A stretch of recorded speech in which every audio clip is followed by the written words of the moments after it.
Having recently closed a deal on the house, fetching a handsome sum of $450,000, I found myself contemplating an upcoming trip with my mistress.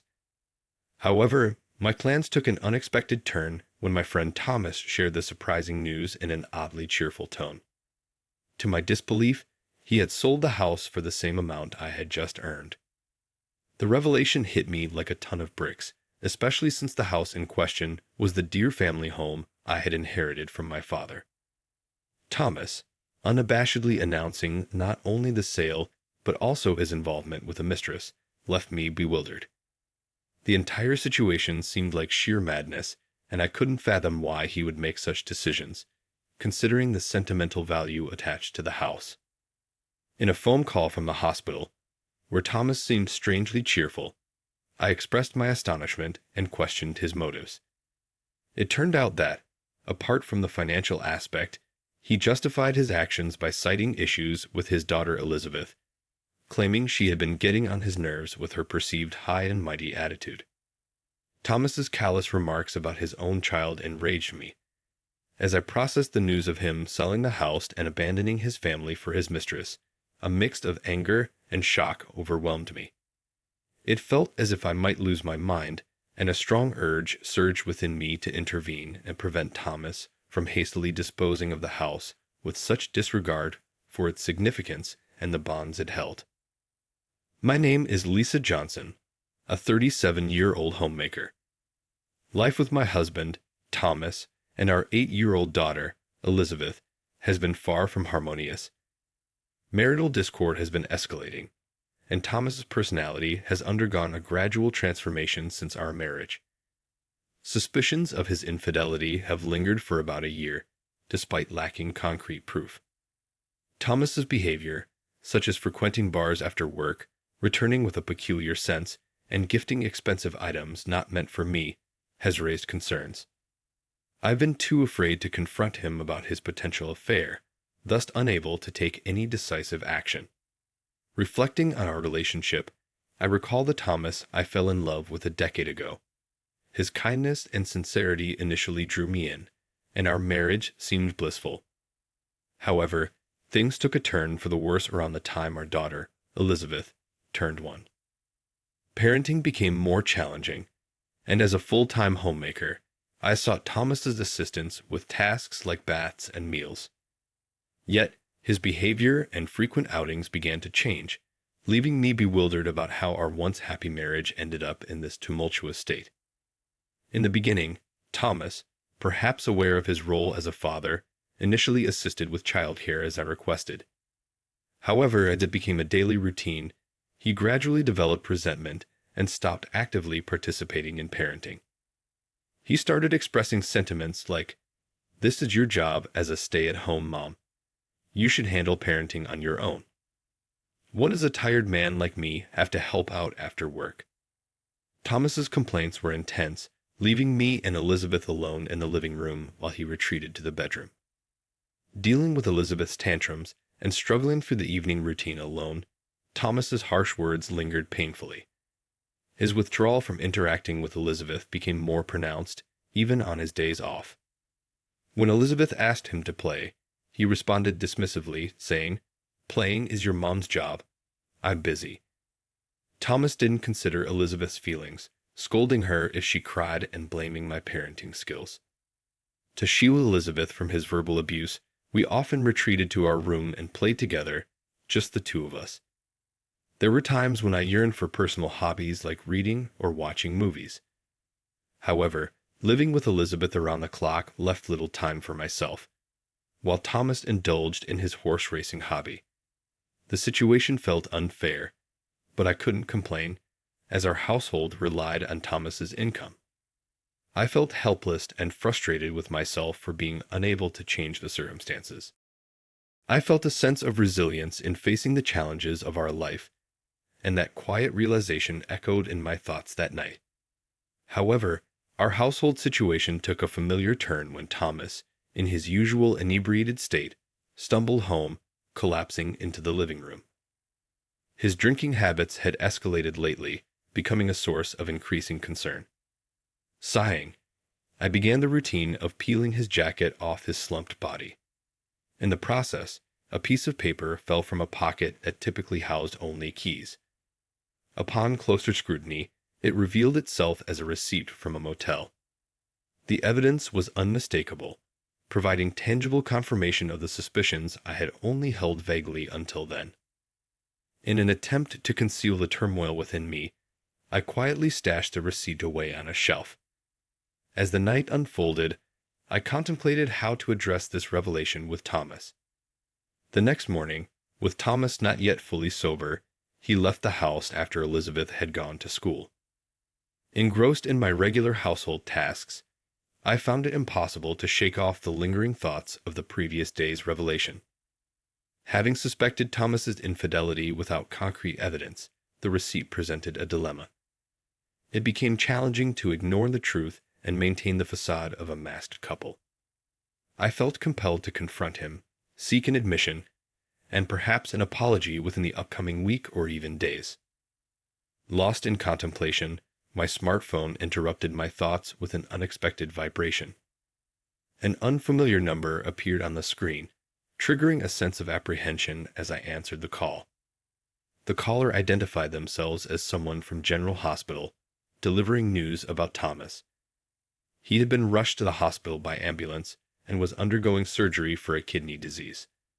The doctor explained that Thomas's kidneys were likely to fail, necessitating a transplant. Overwhelmed by the sudden turn of events, the doctor asked if I was all right. Despite the complex emotions, I found myself agreeing. As the doctor elaborated on the details of the transplant surgery, my mind swirled with confusion.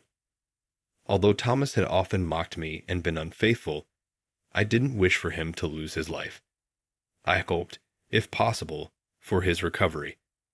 That night, my thoughts revolved around Thomas's impending transplant surgery. As weeks passed, we received news about potential kidney transplant candidates within the family, astonishingly. I turned out to be the best match. The realization that I was a compatible donor for Thomas, despite the challenges in our relationship, was a revelation that presented an unexpected twist in our story.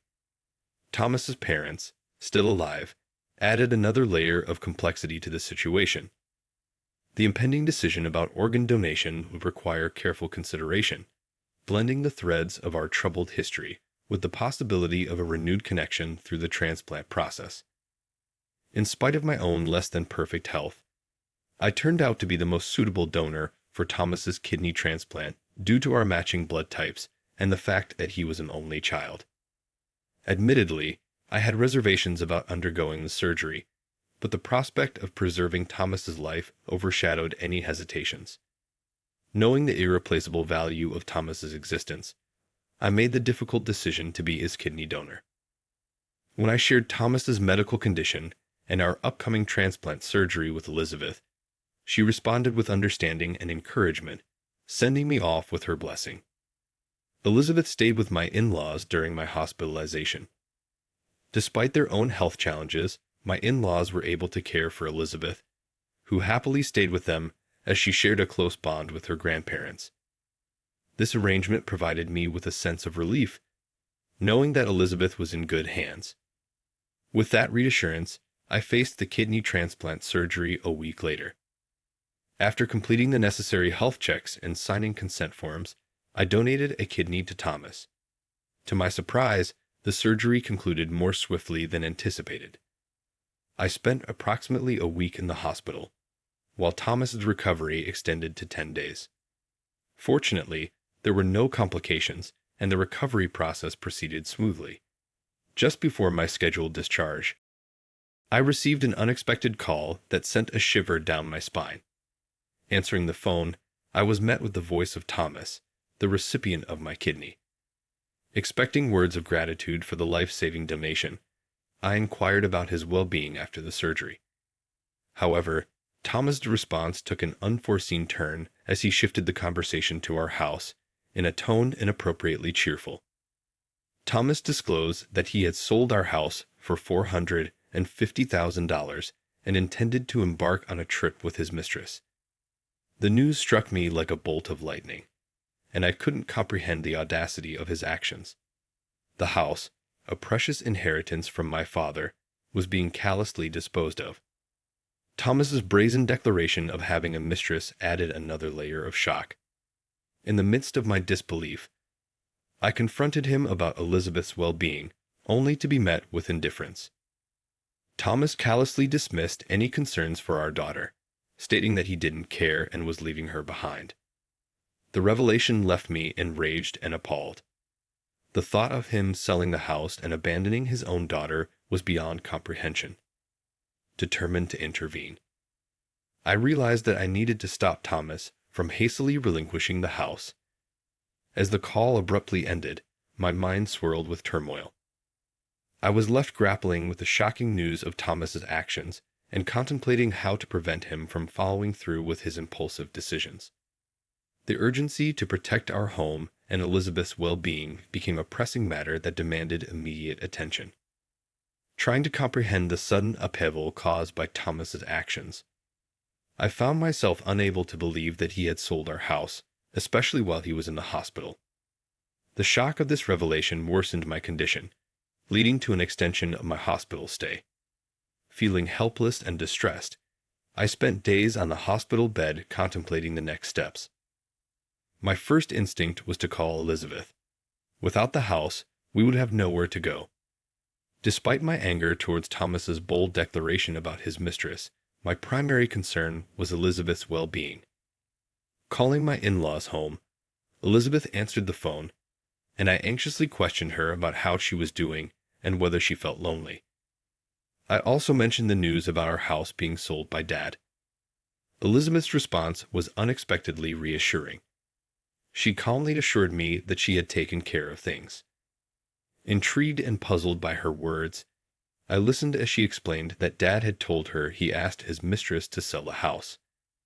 Elizabeth had navigated through this unexpected turn of events, leaving me surprised and proud of her maturity. She reassured me that everything was fine, expressing gratitude for my concern. Encouraged by Elizabeth's composure, I allowed a bit of peace to settle in. However, curiosity lingered about what was happening with Thomas and his mistress at that very moment. Reminding myself of the importance of rest, I allowed sleep to claim me. After 3 days of recovery, I was discharged from the hospital and headed to my in-laws' house. Elizabeth greeted me with joy, and my mother-in-law smiled gently, expressing happiness at my return. However, my father-in-law wore a grim expression, apologizing for Thomas's actions. I couldn't fathom how Thomas had strayed so far from the values of his wonderful parents, despite the apology. I took some responsibility, acknowledging that perhaps I should have spoken up sooner. As the conversation progressed, my in-laws revealed that they wouldn't let Thomas have his way. Intrigued and somewhat anxious, Elizabeth and I attempted to head home. On our way, though, we encountered a surprising scene in front of a realtor's office. A familiar yet disheveled Thomas and an unknown woman, presumably his mistress, were engaged in a heated argument. Dressed in sweatpants with unkempt hair, Thomas was visibly distressed, while the mistress, wearing a short skirt with a single high heel and a bare face, expressed frustration about the house not being sold and the canceled purchase of $450,000. The chaotic scene unfolded before us, adding another layer of complexity to an already tumultuous situation. Thomas's enraged stomping and his mistress's screeching drew shocked looks from passers-by. Elizabeth and I, equally surprised, approached them, seeking an explanation. Upon questioning Thomas about his actions, he and his mistress were visibly taken aback, gasping in surprise. Accusations were immediately thrown our way, with Thomas suggesting that I must have talked the buyer out of the deal. I dismissed their baseless claims, instinctively shielding Elizabeth behind me. The realtor, confused by the unfolding drama, reacted with disbelief upon learning that I was Thomas's wife. The cancellation of the house purchase had disrupted their plans, and Thomas, pointing at his mistress, claimed to still have debts from the money he spent on her. It slowly dawned on me that Thomas' intention was to sell the house to settle debts incurred for his mistress and secure a new place for both of them. The realization hit me like a wave. Thomas was fully aware that the house was a precious inheritance from my father. To think he would disregard Elizabeth and me, attempting to seize my most valuable asset, was beyond belief. Anger welled up within me as I confronted Thomas. Despite the critical situation, he continued to hurl insults, displaying a complete lack of decency. I pointed out the audacity of him trying to sell my house without discussion, emphasizing that I was the rightful owner. My anger intensified as I questioned whether he had forged documents to proceed with the sale. Furthermore, I revealed a surprising twist. Thomas had been badmouthing the supposed buyers of the house, unaware that they were his own parents. The revelation about my in-laws' involvement came from Elizabeth, who had spoken to them about Thomas's misdeeds. Infuriated by their son's actions, my in-laws decided to intervene to protect both Lisa and their good-hearted granddaughter, Elizabeth. Elizabeth stepped forward confidently, explaining that her grandparents were well aware of the house's significance to me and disapproved of its easy sale. In a strategic move, they had pretended to buy the house before anyone else could. Thomas, desperate and defeated, unleashed a vulgar laugh and lashed out at Elizabeth and her grandparents. However, Elizabeth remained unfazed by his verbal assault. In response, I pulled out a piece of paper from my bag and thrust it under Thomas's nose, ready to confront him with undeniable evidence. The unfolding drama showcased the complexities of family dynamics and the lengths one would go to protect the ones they love. Brandishing the divorce papers, I confronted Thomas with a resolute declaration. I want a divorce. However, instead of acknowledging the gravity of the situation, Thomas snorted and scoffed, questioning my ability to live without him. Unfazed by his arrogance, I decided it was time to dispel his misguided assumptions. Determined to shatter Thomas's illusions, I calmly informed him that I had a plan. "You need not worry. I'm going to receive a lifetime gift from your parents," I declared. The mention of a lifetime gift left Thomas and his mistress bewildered. I went on to explain that my in-laws, recognizing their declining health, wished to give me a portion of their assets before it was too late. Initially, I suggested that such a gift should go to Thomas. However, my in-laws insisted that I, as the one who had given them a lovely granddaughter, were more important to them than a son who couldn't even express gratitude for a life-saving organ donation. Grateful for their generosity, I accepted the lifetime gift, leaving Thomas pale and agitated. Outraged by the turn of events, Thomas protested, calling it dirty and unjust. He threatened to take the matter to court, but I calmly reminded him that it was his fault for spending all that money and that his parents had made a justified decision. Dismissing his threats, I questioned whether he even had the financial means to go to court, highlighting the consequences of his past betrayals. As I closed the distance to Thomas, delivering the final blow, I made it clear that every penny of compensation for emotional distress and child support would be sought. Unleashing a stern warning, I stated that if he couldn't pay, I would chase him to the ends of the earth to collect. Thomas, desperate and shaken, begged for forgiveness, but it was too late, glaring at him with unwavering determination. I declared that I would pursue every avenue to hold him accountable for insulting Elizabeth and me. As Thomas and his mistress screamed and ran away, the realtor who had witnessed the entire confrontation expressed gratitude for the resolution. Acknowledging the awkwardness of the situation, I apologized for any trouble caused, ready to move forward with the next chapter of my life. Taking Elizabeth's hand, we headed home, and she expressed gratitude for standing up for her. A smile adorned Elizabeth's face, and in that moment, I made a silent vow to protect her for the rest of our lives.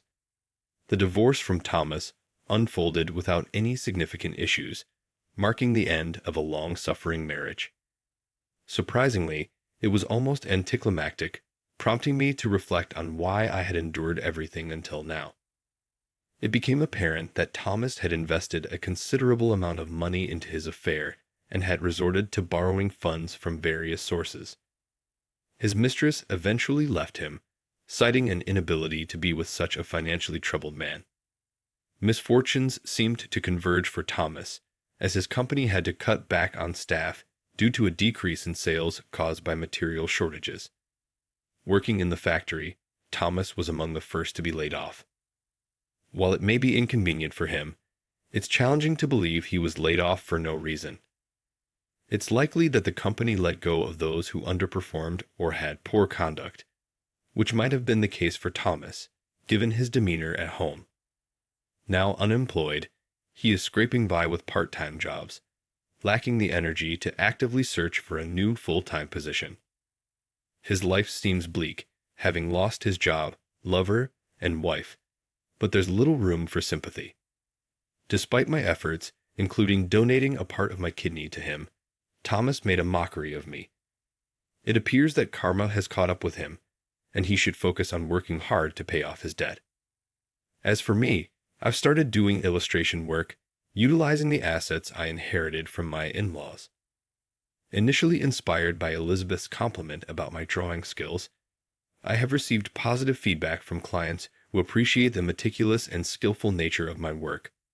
The plan is to increase my clientele and work diligently to provide a better life for Elizabeth.